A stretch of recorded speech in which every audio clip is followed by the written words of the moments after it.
microphone. Yes, ma'am. Hello everyone, welcome to the class Ghazala Khan with Psychology exam. I am going to discuss about Unit 4 PYQ. Right. So आज Unit 4 की PYQ start करनी है, biological based behaviour जो unit हो चुकी है. So ये आपके लेटेस्ट पेपर हैं 2023 और 24 और जून का भी था, राइट, अगस्त वाला. So ये लेटेस्ट वाले पेपर से ये बनाया हुआ है. सो फर्स्ट क्वेश्चन से क्वेश्चन सबको लगाना है, राइट, और आराम से लगाना है, सोच समझ के लगाना है. फर्स्ट क्वेश्चन से आपका पीनल ग्लैंड क्या है. सो ए क्या है, help increase the blood calcium level. B है secrete a hormone called the melatonin. C है आपका is located in epithalamus. Then D है आपका secrete hormone called the parathormone and the calcitonin. Then E है it use known as the third eye. So इसमें से आपको options चूज करने हैं. फर्स्ट है A D E only, B C E only, then C D only, then A B C E only.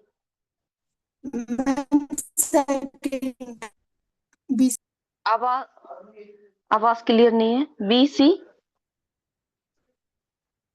Ma'am second वाला BCE. जी. Okay.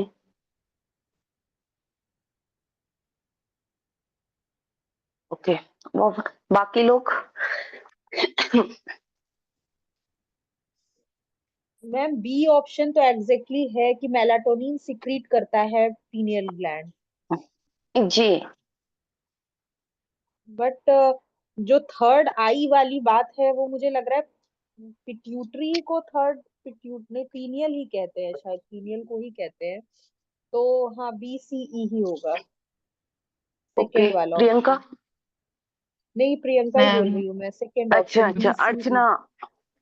Yes ma'am. Ma'am B तो कंफर्म ही है, मेलाटोनिन रिलीज करता है. उसके बाद फिर जी. मैम मुझे भी बी लग रहा है, BSC second number. Okay okay okay.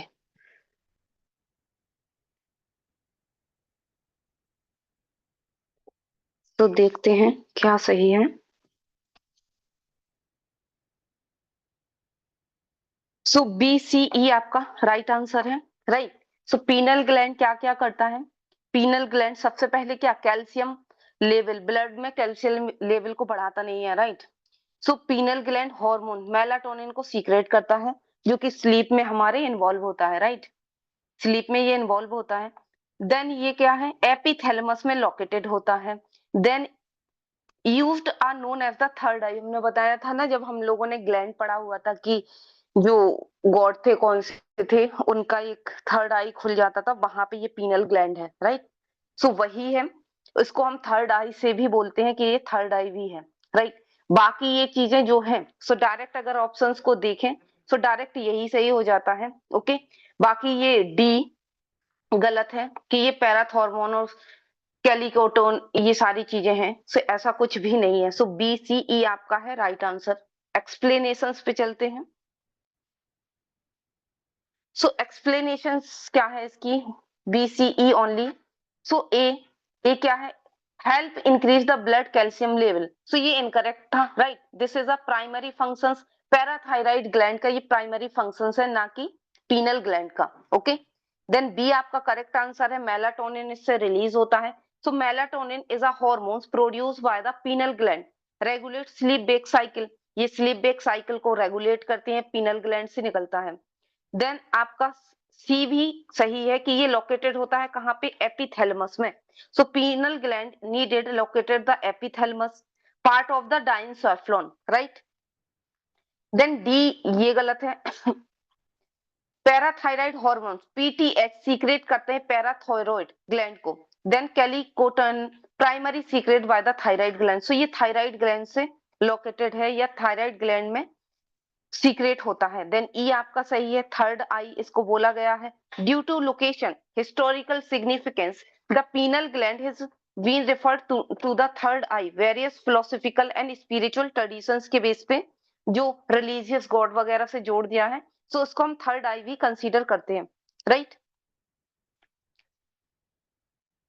बाकी ये चीजें हैं। थोड़ा सा पीनल ग्लैंड के बारे में थोड़ा पढ़ लेते हैं। So pineal gland tiny point cone shape gland है, मतलब कि एक पाइप के तरीके का एक ग्लैंड है, right. Deep within the brain, जो ब्रेन के बिल्कुल डीप और डीप लोकेटेड है। Play a vital role, regulate various physiological and psychological process में ये इन्वॉल्व होता है, राइट। सो इसकी फंक्शनिंग क्या है? Melatonin productions. Pineal gland primary functions is to produce melatonin hormone, regulate sleep wake cycle, then melatonin level rise in the evenings, promote sleep and decrease morning signal the wakefulness, right। ये morning signal को decrease करेगा और promote करेगा sleep को। Then ये और क्या करता है? कैर्केडियम रिदम रेगुलेट करते हैं, right. So pineal gland synchronize the body internal clock with the external 24 hours day night cycle. जो पूरा का पूरा डे नाइट साइकिल चल रहा है कि आप यहाँ से कहीं और अदर कंट्री में जा रहे हो, सो वहां का जो भी टाइम जोन है, राइट, और आपका जो इंटरनल क्लॉक है, उनका पूरा सिंक्रोनाइज कौन करवाता है? Circadian rhythm. और सर्केडियन रिदम में पीनल ग्लैंड इन्वॉल्व है, राइट, उसको वो रेगुलेट करती है। So this regulation is crucial for maintaining healthy sleep pattern and overall wellbeing, right.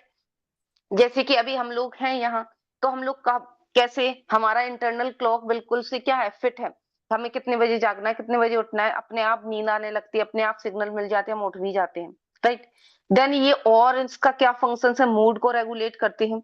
So melatonin and other hormones produce by the pineal gland, mood, emotional response and stress resilience, right. So disturbance the melatonin production is link the mood disorder. अगर melatonin का production सही से नहीं हुआ तो क्या हो जाता? Mood depression, like a depression है। सीजनल अफेक्टिव डिसऑर्डर भी हो जाता है। सीजनल अफेक्टिव डिसऑर्डर में क्या है? जैसे कि एकदम से विंटर आ गया, एकदम से बहुत ज्यादा हॉट हो गया, राइट, समर आ गया। सो ये इसमें क्या होता है कि पर्सन डिप्रेस डिप्रेस सा फील करता है।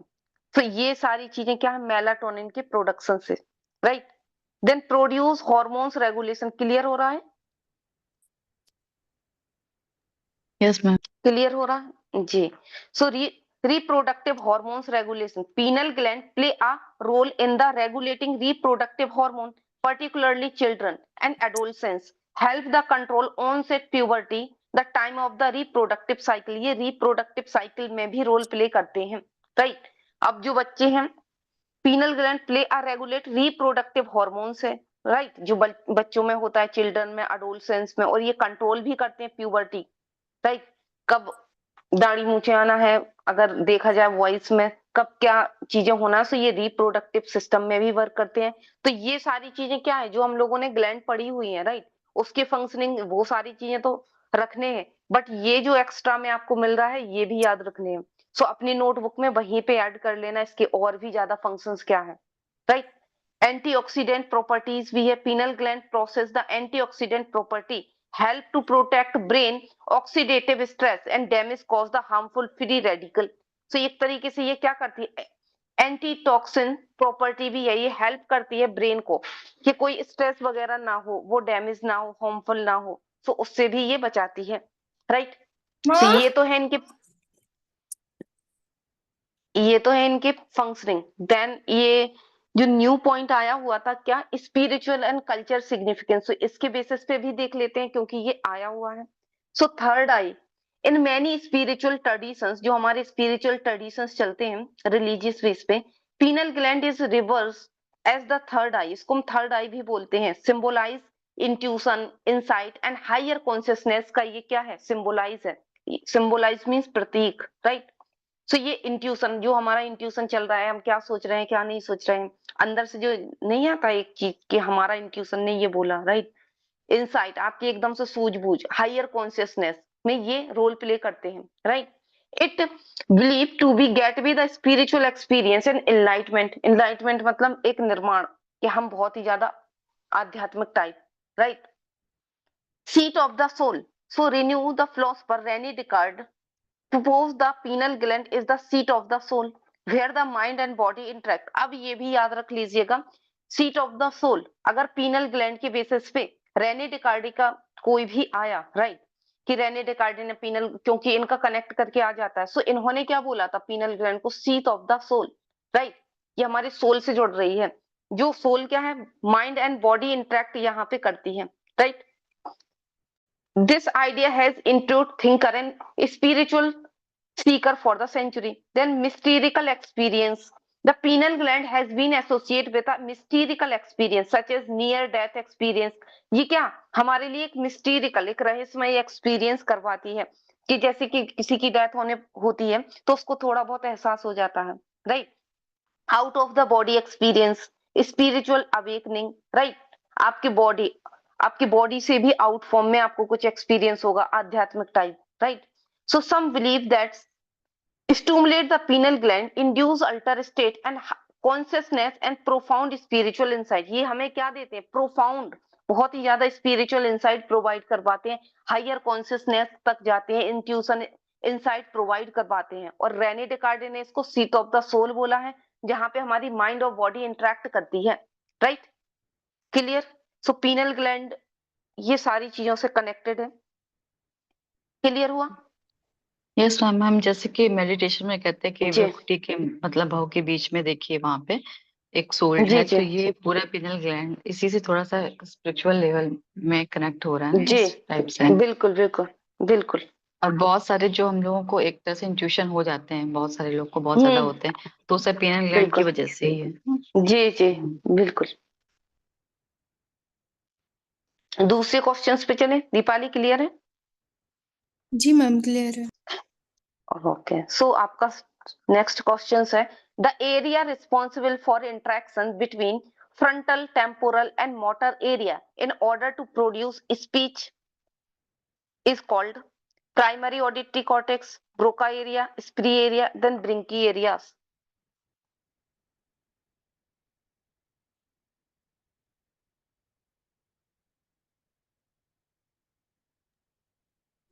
Ma'am B, ma'am Broca Broca's area. Second number है। ओके, बाकी एक का और आना है भी। ब्रोका एरिया ही है। ओके बर्निकेस तो अंडरस्टैंडिंग के लिए होता है, ब्रोका से ही बोलते हैं। जी ओके। सो ये करेक्ट आंसर है आपका, Broca area, right. So this area, कौन सा एरिया रिस्पॉन्सिबल है जहां पे इंट्रैक्शंस होता है फ्रंटल, टेम्पोरल और motor area, in order to produce करते हैं स्पीच प्रोडक्शंस, स्पीच प्रोड्यूस करते हैं। सो ब्रोका एरिया प्रोड्यूस करते हैं, राइट। एक्सप्लेनेशंस देख लेते हैं। सो सेकंड ऑप्शन आपका करेक्ट ऑप्शन है। Broca area is a region of the frontal lobe of the brain. सबसे पहले तो ये फ्रंटल लोब में लोकेटेड है, specially located the posterior part of the left inferior frontal gyri, right. यहाँ पे ये लोकेटेड, और भी अगर स्पेसिफाई कर दिया जाए तब, और डीप चले जाए तब, so it play a critical role production of speech. तो जैसे ही आपने प्रोडक्शन देखा, राइट, सो हमें सीधा ब्रोका एरिया को देखना है, right. Produce, productions, so direct ये ब्रोका एरिया पे आएगा।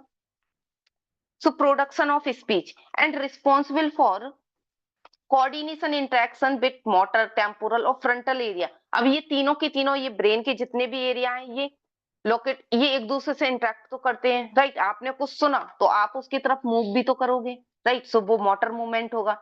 आपने कुछ सुना तो वो टेम्पोरल में ही जाएगा। फ्रंटल आपकी कुछ ना कुछ थिंकिंग चलेगी, राइट। आर्टिकुलेट करेंगे आप उन वर्ड्स को, एक सेंटेंस में डालेंगे। तो ये सारी चीजें फिर क्या इंटरेक्ट करती हैं। देन इनके ब्रोका एरिया का फंक्शंस क्या है? इट इन्वॉल्व लैंग्वेज प्रोसेसिंग, ये लैंग्वेज की प्रोसेस करवाता है, speech productions and aspect of the grammar and syntax, किस तरीके से हमारा ग्रामर जाएगा, किस तरीके से सिंटैक्स जाएगा, उसका प्रोडक्शंस क्या है, right. Broca area help plan the motor movement required for speech, working in tandem with the motor cortex to control muscles used for speaking, right. So ये हमारे मोटर एरिया ये सारी चीजें करती है, स्पीच वर्किंग जब भी करती है, सो हमारी टंग वगैरह का मूवमेंट होगा, हम सोचेंगे समझेंगे, सो बाकी सारी चीजें ये ब्रोका एरिया से कनेक्टेड है। देन क्या है यहाँ पे, व्हाई नॉट द अदर, अब अदर ऑप्शंस क्यों नहीं है वो भी देख लेते हैं। सो प्राइमरी ऑडिटरी कॉर्टेक्स, ये कहाँ होता है, ऑडिटरी, ये लोकेटेड होता है टेम्पोरल लोब में, राइट।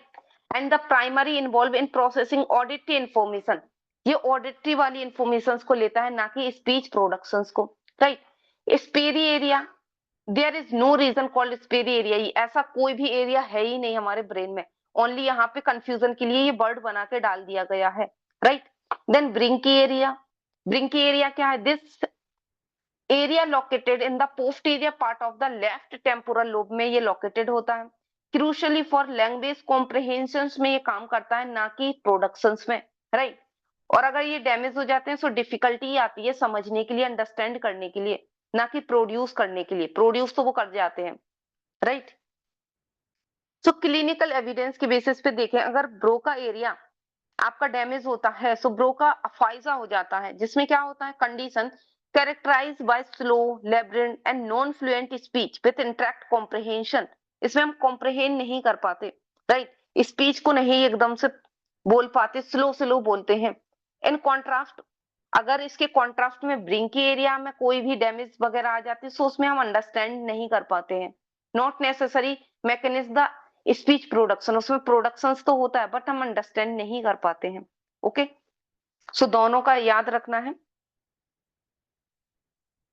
सॉरी, ये कहाँ आ गए हैं? एक सेकेंड रुकिएगा।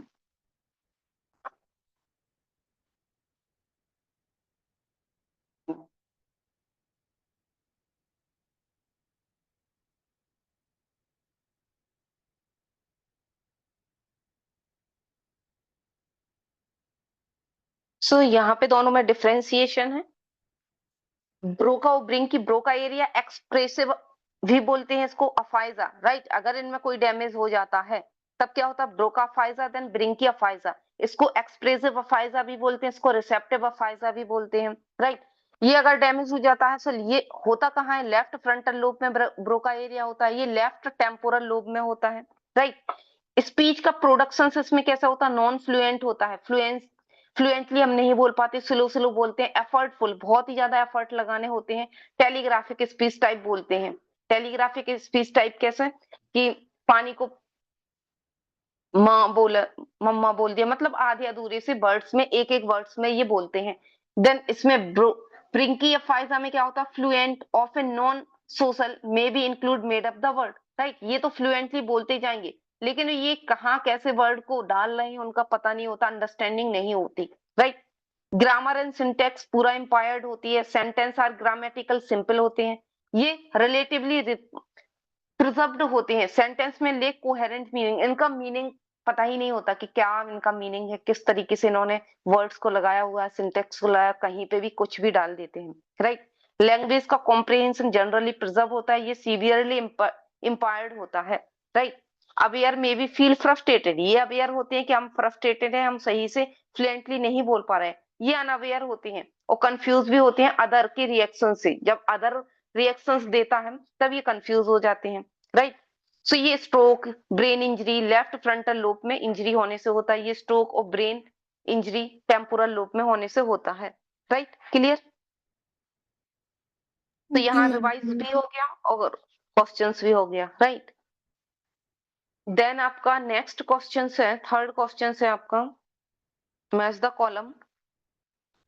तो लिस्ट 1 को लिस्ट 2 से क्या मैच करना है? यहाँ ब्रेन के एरियाज है प्लस उनके फंक्शनिंग है। सो hypothalamus fear response and memory of fear, hippocampus regulate body temperature, thirst, hunger, amygdala form long term declarative memory, then cingulate cortex selective attention working memory। options A B C D, first second third fourth क्या होगा? Ma'am first. Okay,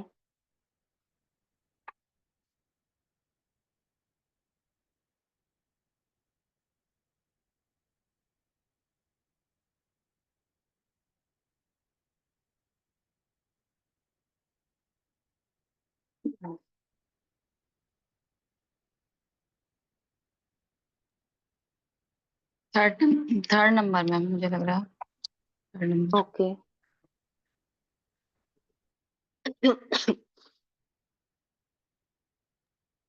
ma'am option 3, क्योंकि okay, hypothalamus second वाला regulate body and temperature thrust में work है। Hippocampus जी long term और declarative memory से related है, इसलिए जी लग रहा था फियर और रिस्पॉन्स, लेकिन नहीं, एमिगडाला का रिस्पॉन्स, क्योंकि पूछे एमिगडाला इमोशंस में आता है, हिप्पोकैम्पस ही थर्ड वाला होगा। और सिंगुलेट कॉर्टेक्स से है तो वो अटेंशन और वर्किंग मेमोरी में आएगा, तो ये थर्ड वाला ही ऑप्शन सही है। ओके। सो आपका थर्ड ऑप्शन करेक्ट ऑप्शन है, राइट। So hippocampus, hypothalamus. सो हाइपोथैलेमस का क्या है, क्या होता है, regulate body temperature, thrust and hunger. Hypothalamus का कितना रोल हमने देखा हुआ था, बॉडी टेम्परेचर में भी था, थ्रस्ट में भी था, हंगर में भी था, इनके रोल हम लोगों ने पढ़े हुए थे, राइट। हिप्पोकैम्पस, हिप्पोकैम्पस में क्या, पूरा मेमोरी से रिलेटेड होता है, so form of long term declarative memory, right. यहाँ पे मेमोरी आ गया, so declarative memory, long term memory होता है, right. Mostly long term memory यहाँ पे फॉर्म होती है, तरीके से पक्की हो जाती है, राइट। देन एमिगडाला, डायरेक्टली यहाँ पे देखते हैं एमिगडाला क्या है, फियर। जहां एमिगडाला है वहां पे फियर इमोशंस है, लेकिन इमोशंस में क्या, नेगेटिव इमोशन फियर से ज्यादा रिलेटेड होता है, जितनी भी इमोशंस की थ्योरी पढ़ी उसमें फियर ही आया, राइट। देन सेंजुरेट कॉर्टेक्स, ये सिलेक्टिव अटेंशन वर्किंग मेमोरी में वर्क करता है, राइट। अब थोड़ा बहुत कंफ्यूजन हो सकता था सेंगुलेट कॉर्टेक्स और हिप्पोकैम्पस में, राइट। तो पहले तो हम वही ऑप्शंस फिक्स कर ले जो हमें आते हैं। सो हाइपोथैलेमस सबसे पहले क्लियर था कि पहले का दूसरा ही होगा, राइट। तो पहले का दूसरा होगा, सो दूसरा ये यहाँ है, दोनों में है, बाकी में ये कट ही हो जाते हैं, सो आधा क्वेश्चन आपका यहाँ पे 50% सॉल्व हो जाता है, फिर इन दो ऑप्शंस में ही आप जाएंगे, राइट। सो इस तरीके से ऑप्शंस को कट करके मैच द कॉलम बनाना तो आराम से बन जाएगा। बाकी इसका देखते हैं एक्सप्लेनेशंस। सो फर्स्ट का क्या है, हाइपोथैलेमस का सेकंड था, right, regulate body temperature, and third thirst and hunger. So hypothalamus small structure in the brain responsible maintaining homeostatics, right. Homeostatics को ये क्या करते हैं, मेंटेन करते हैं, रेगुलेट करते हैं वाइटल फंक्शंस को, body temperature, thirst, hunger and circadian rhythm, right. Then B option क्या था, हिप्पोकैम्पस।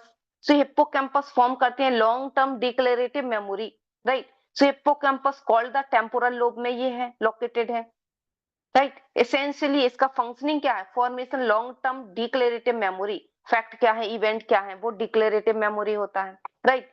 डैमेज हो जाए अगर कोई रीजन तो एंट्रोग्रेट एमनीसिया हो जाता है, जो कि न्यू मेमोरी नहीं बना पाता, ओके।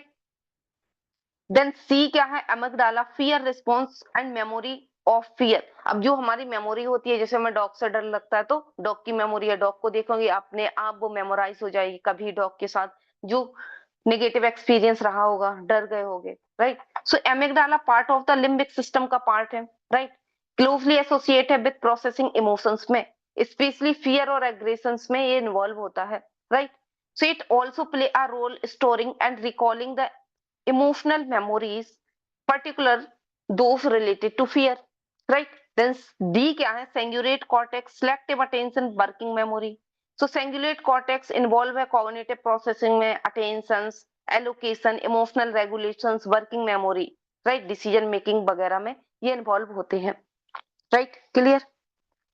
दीपाली क्लियर हुआ? जी मैम क्लियर। ओके।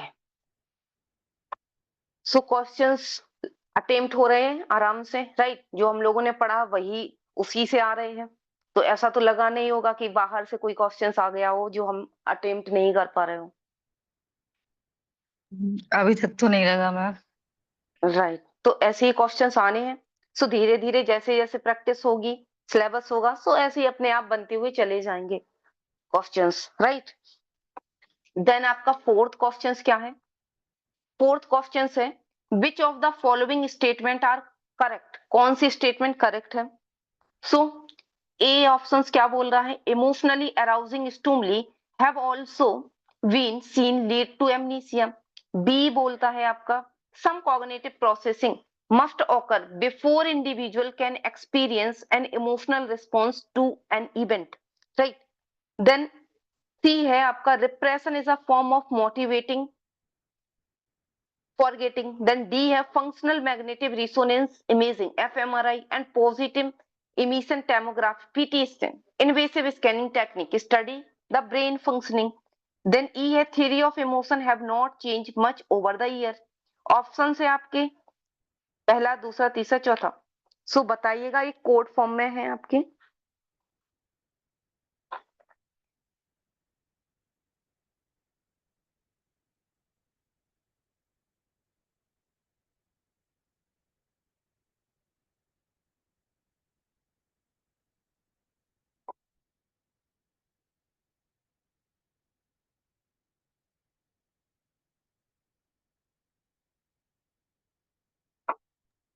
इसमें पीईटी तो नॉन इन्वेसिव है, तो डी जी नंबर।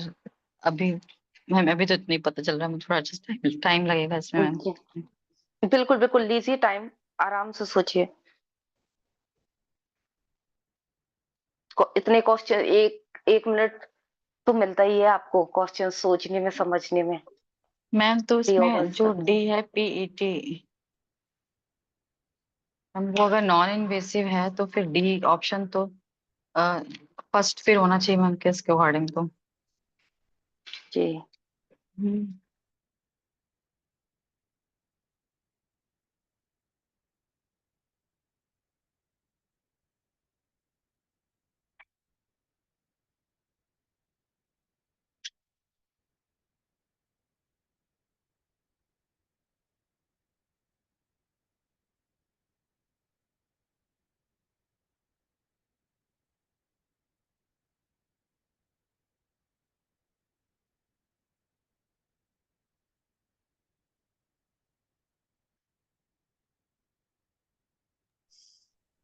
मैम मुझे ऑप्शन जी। सेकंड वाला लग रहा है, ए बी और डी।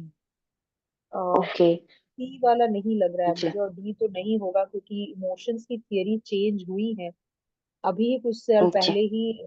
हाँ, उसमें चेंजेस किए गए हैं। देन जी। रिप्रेशन जो है, मोटिवेटेड जो दे रहा है, repression is a form of motivated, wait जी। ये लीजिए। तो वो में भी ये नहीं है पार्ट, बट इमोशन का ए बी और डी वाला तो सही है। तो ओके। इसलिए ए बी और डी सेकंड वाला ऑप्शन दे दीजिए।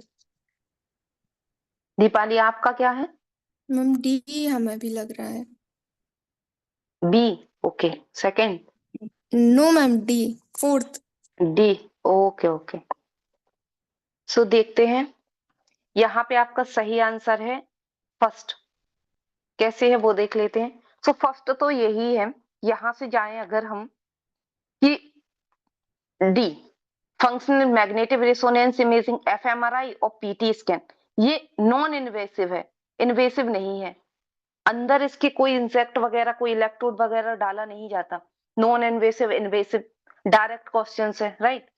Then theory of emotions not change much over the year, हुई है ना, तभी तो कैनिन वार्ड आए, फिर जेम्स लैंग आए, फिर और भी सेक्सर सेंगर आए, कितनी कॉग्निटिव थ्योरीज आई, राइट। ये चेंज हुए हैं तभी ये थ्योरी निकल के आई है अलग अलग टाइम में, राइट। तो ये दोनों ऑप्शंस यहीं पे गलत हो जाते हैं। और जब ये दोनों ऑप्शंस डी और ई अगर हम हटा दें, डी और ई अगर हम हटा दें, तो एक ही ऑप्शंस बचता है जो डायरेक्टली सही हो जाता है, राइट। मैम ये तो समझ में आ रहा था कि मतलब ई जी। वाला तो नहीं है, तो अगर ई नहीं है तो जी। मतलब तीसरा और चौथा ऑप्शन नहीं है। कंफ्यूजन जी। सिर्फ जी। मुझे सी वाला, मुझे डी लग ही नहीं रहा था, मतलब मैं नॉन इन्वेसिव की तरफ जा जी। ही नहीं रही थी। मुझे ना, मैं जी। जी। इन्वेसिव को ही वही समझ रही थी, मैं कॉन्सेप्ट क्लियर है एफएमआरआई और जी। पीटी जी। कि जी। इसमें जी। कुछ भी जी। वो नहीं करते, लेकिन पता नहीं क्यों इन्वेसिव ही हम्म। लग रहा था कि नॉन इन्वेसिव, वो नहीं समझा। जी। लेकिन मुझे ये वाला क्लियर नहीं है, सी वाला ऑप्शन, कि सी रिप्रेशन इज अ वाला मैम फॉर्म ऑफ ये। Motivated for good. मुझे तो मैम जी। केवल डी ऑप्शन ही पता था। अगर डी दो तीन में होता तो बहुत कंफ्यूजिंग मेरे लिए भी हो जाती, क्योंकि डी का कंफर्म था मुझे, और डी किसी और में जी। था ही नहीं, सिर्फ एक में ही था जो नहीं था। अगर दो में जी। होता जी। तो फिर और देखना पड़ता। फिर जैसा आपने कट ऑफ बोला ना, तो वही लगा जी। के ही मैंने किया। बिल्कुल। और डी, डी भी अगर आप कट कर दें, जैसे कि डी है, राइट, डी अगर कट कर दें तो ऑब्वियसली पूरे में डी कट हो जाएगा, एक ही ऑप्शन बचता है, राइट। सो ये इसको बोलते हैं एलिमिनेशन मेथड। तो कुछ चीजें हम ऑप्शन से भी बनाते हैं, राइट। ऐसा नहीं हम हर एक चीज आई हो। अब ये कॉन्सेप्ट हम लोगों ने पढ़े हैं, राइट। अब ऐसा तो पढ़ा नहीं कि थ्योरी बिल्कुल बेसिक सी चीजें कि इमोशंस की थ्योरी चेंज नहीं हुई ईयर बाय ईयर, राइट। और ये है, तो ये सारी चीजें फिर ये कॉमन सेंस पे जाती हैं कि ये कॉमन सेंस का ही क्वेश्चन है, राइट। अब यहाँ पे देखते हैं इमोशनली अराउजिंग स्टिमुली, जो भी इमोशनली अराउजिंग स्टिमुली है वो लीड कर देता है एमनीसिया, ऑब्वियसली एमनीसिया हो जाते हैं, राइट। मेमोरी वगैरह से related amnesia, memory loss.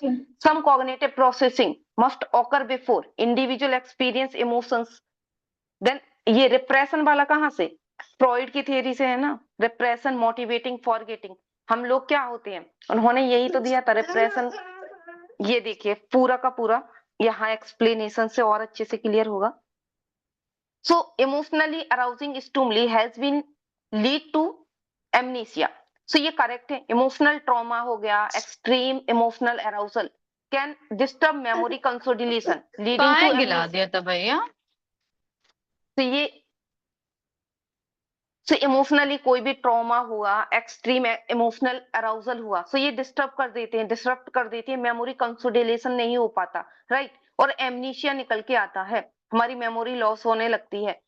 This is often seen case of, ये कहाँ पे देखने को मिलता है, पोस्ट ट्रॉमेटिक स्ट्रेस डिसऑर्डर में, पीटीएसडी, अदर इमोशनल डिस्ट्रेसिंग इन इवेंट, राइट। सो इमोशनली अगर अराउज है, ज्यादा ही इमोशनली हम अराउज हो गए तब भी हम मेमोरी लॉस हो जाती है, एमनीसिया हो जाता है, right.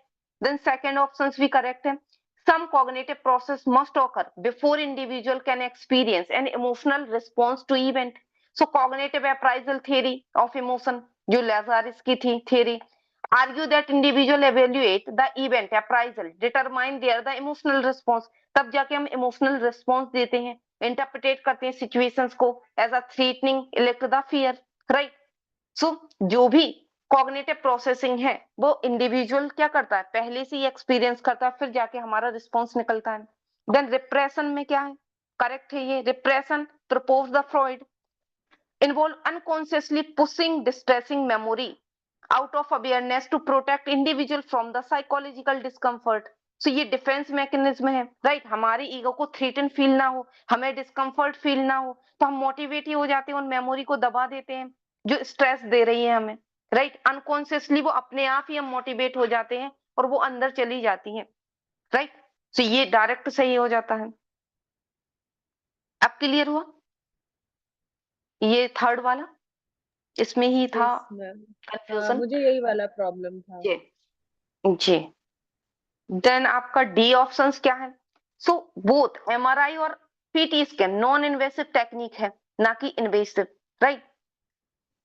So while PT involve the inject the radioactive transfer, it is considered minimally invasive compare the surgical method the biopose, मतलब सर्जिकल वगैरह नहीं करती, पीटी में एक रेडियो एक्टिव ट्रांजिस्टर को इंजेक्ट करते हैं, बट ऐसा नहीं कि इलेक्ट्रोड डाल रहे हैं, डैमेज कर रहे हैं, इस तरीके से नहीं होता, राइट। सो इसको नॉन इन्वेसिव में रखते हैं। Then theory of emotion have not change, इन्होंने बोला था नॉट, नहीं चेंज तो हुई है। theory of emotion evolve significantly over the time, early theory James Lange theory, फिर कैनन वार्ड आए, फिर कंप्लीट द मॉडर्न थियरी आई, Schachter Singer two factor theory, Lazarus का cognitive appraisal theory, right. So ये over the over year ये change होते गए हैं, right. Clear, yes ma'am. Clear है। ओके।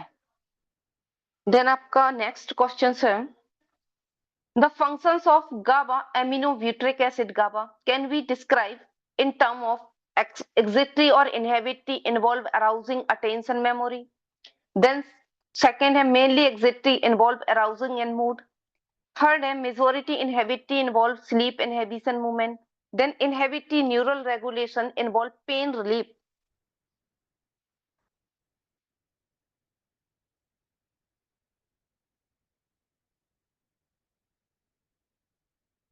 मैम पेन रिलीफ में तो इसको दिया जाता है और इनहिबिटरी न्यूरल रेगुलेशन में है, पर किसका फोर्थ वाला ऑप्शन है। Okay.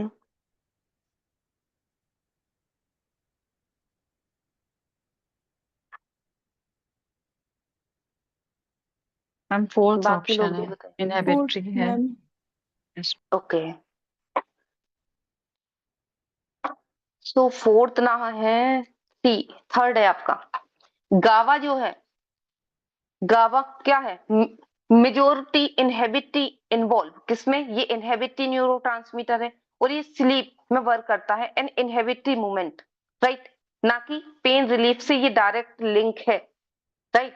इनहेबिट करता है न्यूरल रेगुलेशंस को, लेकिन डायरेक्टली इसको हम पेन रिलीफ में नहीं बोल सकते, क्योंकि पेन रिलीफ में तो क्या होता है, एंडोर्फिन्स, जो हम लोगों ने पढ़ा हुआ था,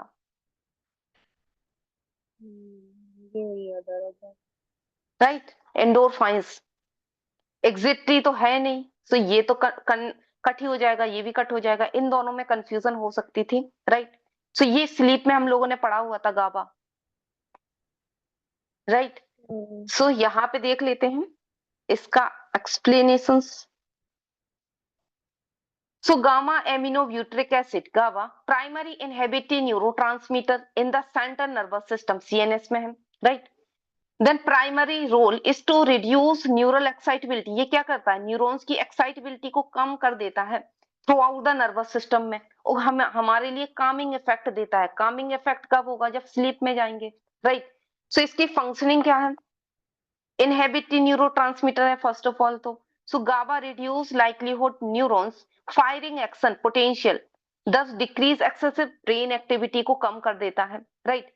स्लीप को रेगुलेट करता है, so GABA play a significant role initiating the maintaining sleep by inhibiting the wakefulness को कम करेगा, इनहेबिट करेगा और स्लीप को बढ़ाएगा, राइट।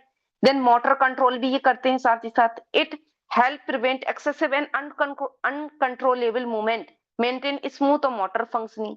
एंजाइटी में भी रेगुलेट होते हैं, reduce over active brain signal, GABA contribute reducing stress and anxiety, right. So ये एंजाइटी में भी वर्क करते हैं, क्लियर। इनकी फंक्शनिंग क्या है,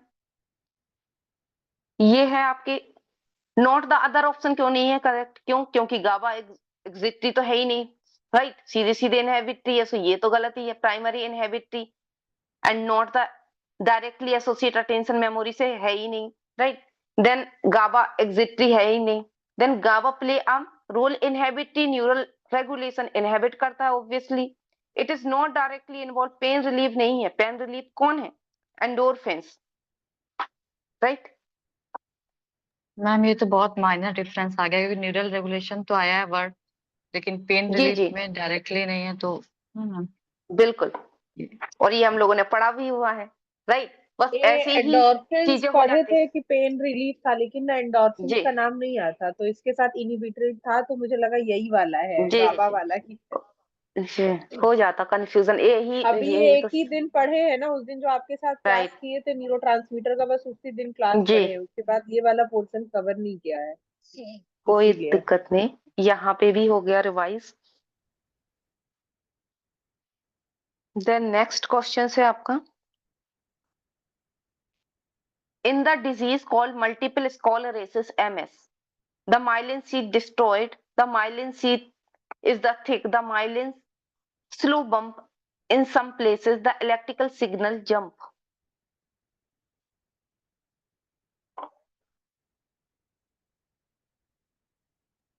ma'am fourth.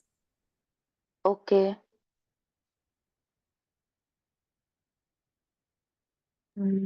First number. Okay, ma'am myelin sheath से ही रिलेटेड है multiple sclerosis, auto immune disease है, अच्छा, और लेकिन इसमें माइलिन शीट जो होती है, जी ठीक, तो वो उस वाले प्रॉब्लम में होती है जिसमें डेंड्राइट्स उसकी थिन जी होती है, लंबी होती है, वो तो डेंड्राइटिक वाले स्पाइन वाली प्रॉब्लम थी। मल्टीपल जी स्क्लेरोसिस में डिस्ट्रॉयड होते हैं, शायद एब्सेंस होता है माइलिन शीट का, तो प्रॉब्लम होती है, ए फर्स्ट ऑप्शन ही होगा, जिसको ओके, डीजनरेशन कहा गया। हाँ, माइलिन शीट के डीजनरेशन के कारण फर्स्ट ऑप्शन है। ओके, सो फर्स्ट ऑप्शन आपका करेक्ट ऑप्शन है, राइट। सो माइलिन शीथ क्या होती है, सीधे सीधे डिस्ट्रॉय होती है, थिक नहीं होती, बम्प वगैरह नहीं आती कि ऐसे ऐसे ऊपर नीचे हो जाए, सिग्नल जंप नहीं करते, सिग्नल जंप कहाँ पे करते हैं बताइए, node of node ran of, wire, yes ma'am. जी, यहाँ पे, राइट, एक्सोन में जो नोड ऑफ रेन वायर होती है, माइलिन शीथ के बीच में जो गैप होता है, वहां पे एक्शन पोटेंशियल जब जाता है तो जंप करके जाता है, राइट। मैम इसमें जो क्वेश्चंस आ रहे हैं कि मीन्स ये तो पता है जी कि मार्जिन सीट की वजह से है, लेकिन अब थिक भी जी, दे दिया, डिस्ट्रॉय भी दे दिया, मीन्स कि बहुत डीप में ही ये लोग क्वेश्चंस देंगे ना, राइट एकदम राइट, इजी नहीं देने वाले। बिल्कुल। हाँ, ऑप्शंस ऐसे रखेंगे कि कंफ्यूजन तो होगी, और पढ़ा भी होगा, वो कंफ्यूजन भी होगी, और जिसको कंफ्यूजन होती है मतलब उसने पढ़ाई की है, राइट। नहीं तो सबके लिए सेम ही है, फिर तो सारे ऑप्शंस। तो जब भी समझ जाओ कि जब आपको कंफ्यूजन बढ़ता है ना, तो समझ जाओ कि हाँ हम प्रिपरेशन में है। मैम लेकिन जिसको कंफ्यूजन होती है वो बहुत परेशान हो जाता है, जिसको कुछ नहीं पता है तो वो तो फ्री है। बिल्कुल बिल्कुल, कंफ्यूजन दूर करने के लिए हम है, राइट। सो या यहाँ पे क्या है, देख लेते हैं पूरा का पूरा explanation. So myelin sheath destroyed होती है। So multiple sclerosis, chronic auto immune disease that affect the central nervous system, brain और spinal cord, right, and the optic nerve. So ये क्या है, ब्रेन और स्पाइनल कॉर्ड जो है वो हमारी क्या होती है, डिस्ट्रॉय होती है। इसमें कुछ फैक्ट हैं। ऑटो इम्यून डिजीज क्या है, MS, immune system mistakenly attack करता है protect covering the myelin, right. हमारी माइलिन शीथ पे जो कवर करे हुए हैं उस पे क्या अटैक करता है, राइट, मिस्टेकनली अटैक होता है। सो लीडिंग अ कम्युनिकेशन, कम्युनिकेशन नहीं हो पाता है ब्रेन में, जो एक एक बिल्कुल यहाँ से वहां इंफॉर्मेशन जा रही है, फिर इंफॉर्मेशन कन्वे नहीं हो पाता तरीके से, राइट। सो सेंट्रल नर्वस सिस्टम डैमेज होगा। Immune, the immune system attack myelin, cause damage CNS, leading a wide range of physical, cognitive, emotional symptoms निकल के आएंगे obviously, जब information ही process नहीं हो पाएगी। Unpredictable symptoms भी निकल के आएंगे, आपने predict ही नहीं किया होगा कि ये भी आ सकते हैं, वो भी निकल के आ सकते हैं, right? कि हो सकता है विजन में प्रॉब्लम हो जाए, मसल्स वीक हो जाए, नमनेस हो जाए, सुन टाइप का जो होता है, tingling, the cognitive difficulty, mood change, ये सारी चीजों में प्रॉब्लम होगी क्योंकि इन्फॉर्मेशन से हमारी सही से नहीं जा पा रही है, राइट। तो बाकी तो चीजें क्या है, वो बाकी जो ऑप्शंस थे वो इनकरेक्ट है, थिक नहीं होती, myelin sheath not a thickness, rather damage होती है, डिस्ट्रॉय होती है, right, damage leave area of scar tissues, right. Myelin sheath some places, incorrect, ये नहीं होता, कॉज बीच बीच में नहीं होते, बम्प वगैरह नहीं होता, right. Then normally myelin allow the efficient transmission electrical impulse through the process of solitary conduction where the signal jump between the node of RAN wire. M is destroy destructions of the myelin sheath, disruptions of process cause the slower and block the nerve signal. अब myelin sheath में ही problem आ जाती है, so block होने लगते हैं, signal slow होने लगते हैं, राइट। और saltatory conductions node of Ranvier में ही ये जंप करते हुए जाते हैं, राइट। इसको हम सॉलिटरी कंडक्शंस बोलते हैं। क्लियर, आगे चले।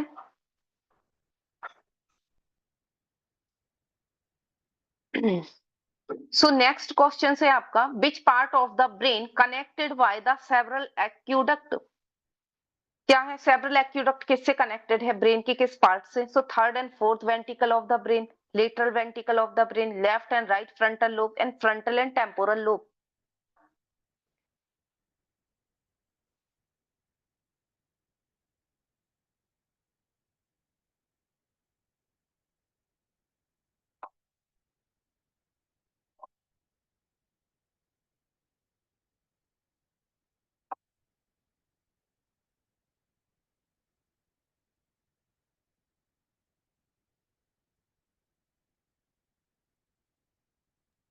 मुझे डी वाला ऑप्शन लग रहा है, I am not sure because cerebral जी एक्वाडक्ट जो है पहले प्री फ्रंटल एरिया है, देन फ्रंटल है, फिर पैराइटल है। तो अगर कोई जी एक्वाडक्ट होगा तो डक्ट इट मीन्स की कोई नली जैसी चीज जो कि एक को दूसरे से कनेक्ट हो। तो सेरिब्रल का पार्ट जी वही है, जो फ्रंटल एरिया है, सारे सेरिब्रल कॉर्टेक्सेस जो है वो उधर इसी पार्ट में है। मुझे लगता है जी, फ्रंटल और पैराइटल को जोड़ते हुए ये पार्ट होगा एक्वाडक्ट। पढ़ा है बट इसका भी कंफ्यूजन है, लेकिन अपने दिमाग से ये लग रहा है कि यही एरिया होगा, फ्रंटल और पैराइटल। ओके, जी। दीपाली का क्या है।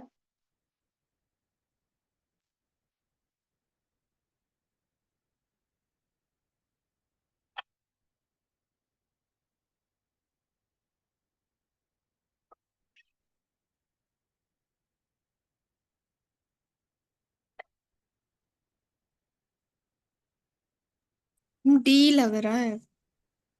ओके,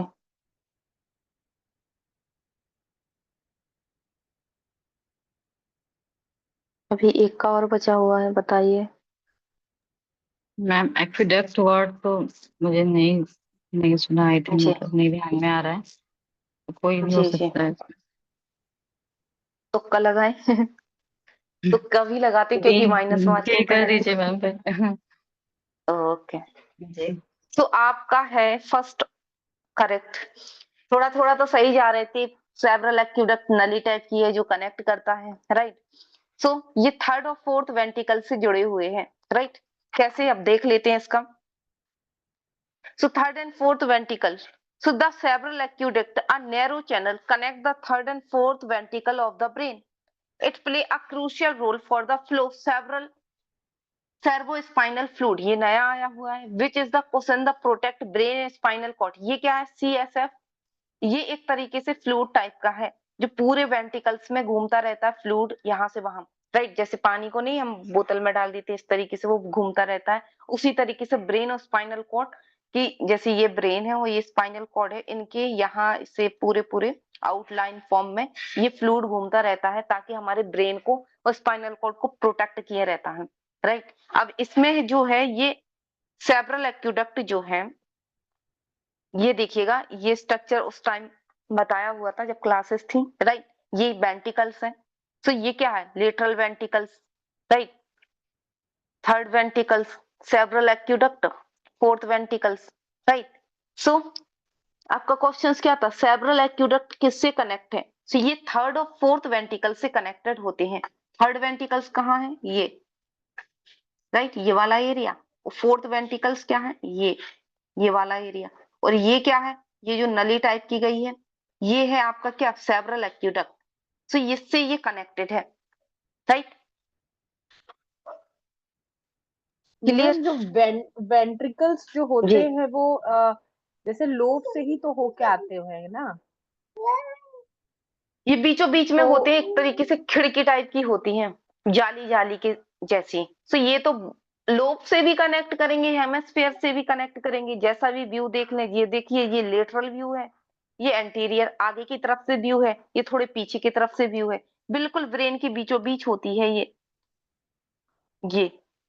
मछली मैम ये टाइप की ये बनी हुई। एक्विडक्ट वर्ड था, पढ़ाया था आपने ये एक्विडक्ट?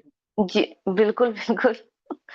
ये वाला समझाया नहीं था? ये स्ट्रक्चर था कि इस पे नजर डाल लेना। ये इसका सीक्वेंस भी यही है, लेटरल वेंटिकल, थर्ड वेंटिकल, सेवरल एक्वेडक्ट। अब ये भी आप इसका, अब जैसे वेंटिकल से क्वेश्चंस आया है, राइट। अब वेंटिकल से क्वेश्चंस आया तो थोड़ा थोड़ा इनका पता होना चाहिए, वेंटिकल्स क्या है, इसमें क्या होता है, प्लस इनका सीक्वेंस क्या है। सो सीक्वेंस आप यही याद रखिएगा, लेटरल वेंटिकल्स, थर्ड से फोर्थ, सेवरल एक्वेडक्ट क्या होता है? कनेक्ट होता है फोर्थ वेंटिकल से, राइट।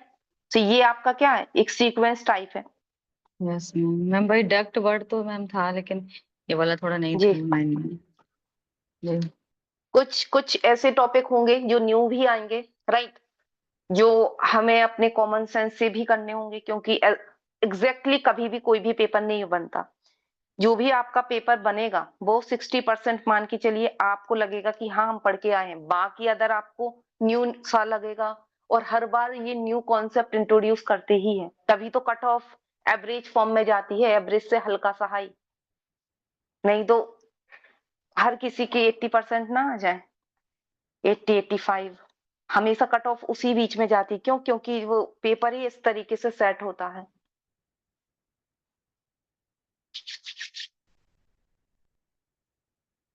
तो हम लोगों को 60% पे ही टारगेट करना है, राइट। ये नहीं कि ये नया आ गया, कहाँ से आ गया, कैसे आ गया, आ गया तो अब आगे के PYQ तभी किए जाते हैं कि उस कॉन्सेप्ट को भी कनेक्ट किया जाए। नहीं तो क्यों? हमने एक बार सिलेबस कंप्लीट किया, हम उसी को रिवाइज करते रहे, राइट। ये न्यू न्यू यही तो है कि हमें अपडेटेड रहना होता है। तभी तो कंसिस्टेंसी में एक बार किया तो कंसिस्टेंसी रहनी चाहिए प्रिपरेशन में, कि हाँ जो अभी तक तो हमने जो चीजें हैं सिलेबस पूरा कर लिया, और भी चीजें पढ़ ली, सब चीजें, बाकी जो न्यू चीजें आ रही हैं जो अपडेटेड फॉर्म में, उनसे भी हमें अपडेट रहना, चाहे वो फर्स्ट पेपर हो चाहे सेकंड हो, क्योंकि चीजें रिवाइज होंगी, चीजें कुछ ना कुछ वो न्यू डालेंगे। राइट। अगर न्यू नहीं डाली तो उनका फिर पेपर का लेवल सारे लोग ही क्वालिफाई करेंगे, राइट। सो अपडेटेड इसी वजह से रहना होता है, ये न्यू कॉन्सेप्ट की वजह से। सो द वेंट, अब देख लेते हैं ventricles, right. So the ventricles of the brain R series of interconnected cavities, इनको बोलते हैं विद इन द ब्रेन में जो होती हैं, राइट। ये फिल्ड किए रहते हैं क्या, सेवरल स्पाइनल फ्लूइड, जिसको हम सीएसएफ बोलते हैं, राइट। सीएसएफ ये फ्लूइड की तरह भरा होता है इन पूरे वेंटिकल्स में। ये जो फ्लूइड हैं वो क्रूशियल रोल प्ले करते हैं, प्रोटेक्ट करते हैं, नर्सरिंग करते हैं, रिमूव करते हैं वेस्ट प्रोडक्ट ब्रेन और स्पाइनल कॉर्ड का स्पेशली, राइट। अब देखना गिलिया सेल्स भी ये चीज कर रहे हैं, तो कितनी सारी चीजें हैं जो हमारे ब्रेन स्पाइनल कॉर्ड को प्रोटेक्ट करने में लगे हैं। कुछ क्या, कुछ अंदर की तरफ से प्रोटेक्ट कर रहे हैं, कुछ बाहर की तरफ से शीट के फॉर्म में, कुछ लेयर के फॉर्म में बने हैं वो बाहर से प्रोटेक्ट कर रहे हैं। सो अलग अलग एरिया से अलग अलग चीजें ये प्रोटेक्ट करते हैं, राइट।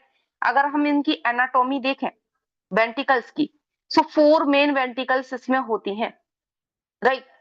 लेटरल वेंटिकल्स, अब पीजीटी में तो डायरेक्ट ही आ जाए मे बी कि वेंटिकल्स कितनी होती, सो वो 4th होती हैं। सो लेटरल वेंटिकल्स हैं, थर्ड वेंटिकल्स हैं, सेवरल एक्यूडक्ट हैं और फिर 4th वेंटिकल्स हैं, right.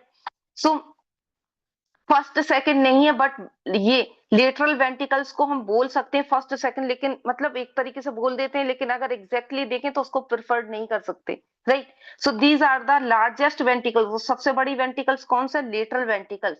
There are 2 of them on each several hemispheres में, दोनों हेमिस्फीयर से कनेक्टेड है, और ये एक्सटेंड हो रही है कहां तक, फ्रंटल, पैराइटल, टेम्पोरल और ऑक्सीपिटल लोब। अब देखिए ये हेमिस्फीयर को भी कनेक्ट किए हैं और लोब को भी कनेक्ट किए हैं, क्योंकि ये बीचों बीच है और लार्जेस्ट है, सबसे बड़ी है, राइट। अब फिर लेटरल के बाद आते हैं हम, फर्स्ट और 2 इसको हम बोल सकते हैं, बट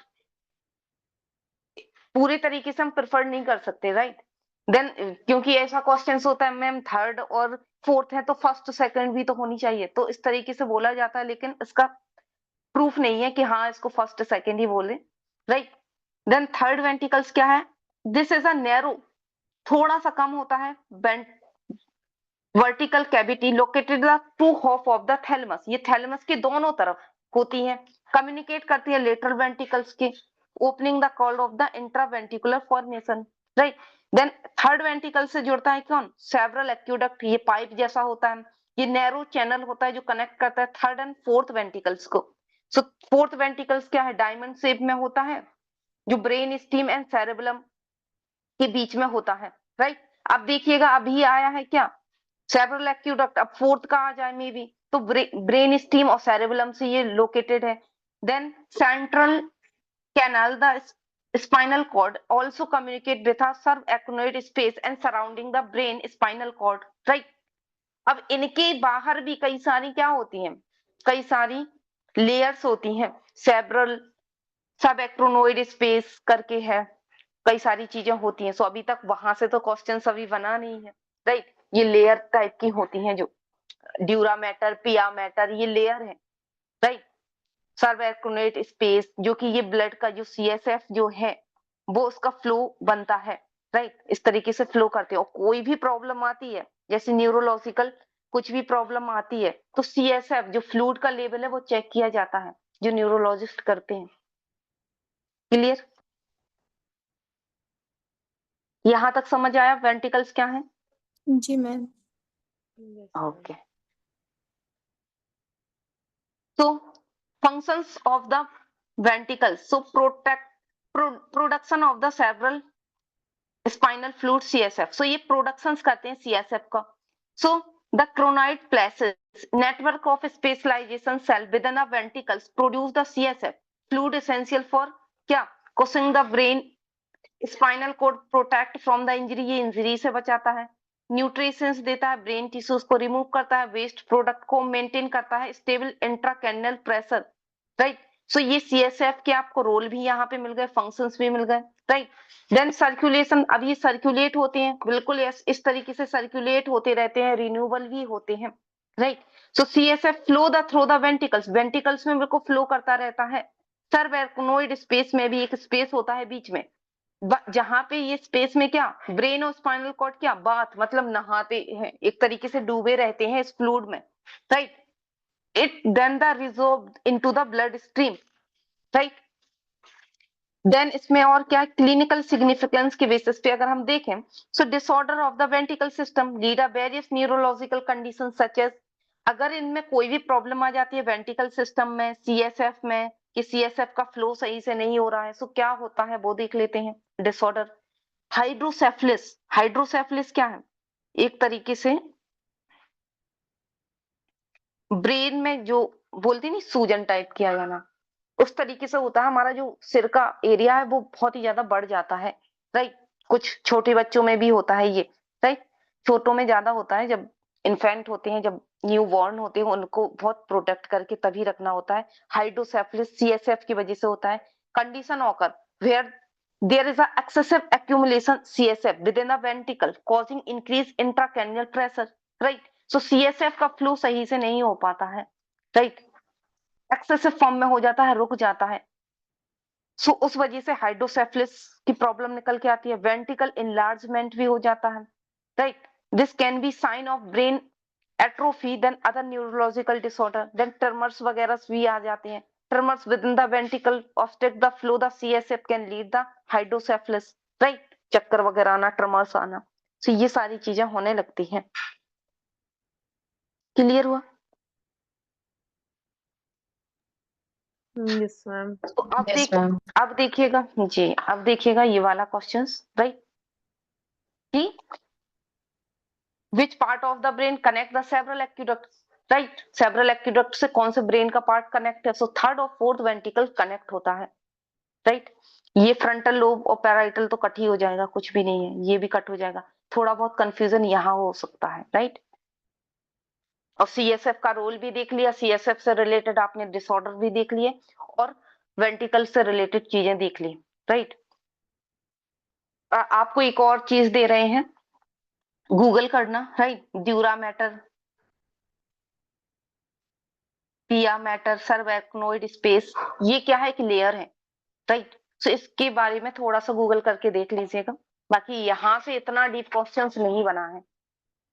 अब जैसे ये इस चीज को इन्होंने कनेक्ट किया है, राइट? वेंट्रिकल्स, अब वेंट्रिकल्स से रिलेटेड हमने कितनी सारी चीजें देखी, उससे रिलेटेड डिसऑर्डर भी देखे। सो इस तरीके से होता है पीवाईक्यू जब भी सॉल्व होते हैं। तो सिलेबस पूरा करने के बाद यही फेज चलता है, जिसको हमें क्या करना होता है, एक तरीके से कॉन्सेप्ट की पॉलिसिंग करनी होती है कि हाँ अब इससे रिलेटेड और क्या चीज आई है, क्या नहीं आई है, सो उसमें फिर जाना, राइट? क्लियर है? तो आज इतना ही रखेंगे, ओके? कल नेक्स्ट इसके आगे के क्वेश्चंस देखेंगे और इसको रिवाइज करना इस वाली यूनिट को, क्योंकि इसमें कोई एक उससे तो है नहीं, पूरी स्लाइड से जितना हम पढ़ चुके हैं सबका मिक्सअप ही है, राइट? मैम ओके, कितने क्वेश्चंस हैं टोटल इसमें? देखने पड़ेंगे, अभी देखी नहीं। और इसकी पीडीएफ हम देंगे जब ये पूरे हो जाएंगे, नहीं तो फिर आंसर दिख जाएंगे, राइट? सो अभी इसकी रिकॉर्डिंग तो हम प्रोवाइड कर देंगे और पीडीएफ हम बाद में देंगे, ओके? Okay ma'am ma'am. तो कल की रिकॉर्डिंग क्लास से ही, 11, कल की रिकॉर्डिंग क्लास से ही 11 आप, से जी चलेगी। जी जी 11 बजे से ही रही, क्योंकि यहाँ पे बहुत ही ज्यादा ठंड है ना, इस वजह से। ठीक है मैम। ओके, तो आज के लेक्चर में इतना ही। आई होप सारी चीजें क्लियर हुई होंगी। If you have any doubt you can ask me. Thank you. Thank you ma'am. Thank you welcome. Ma'am. Ma'am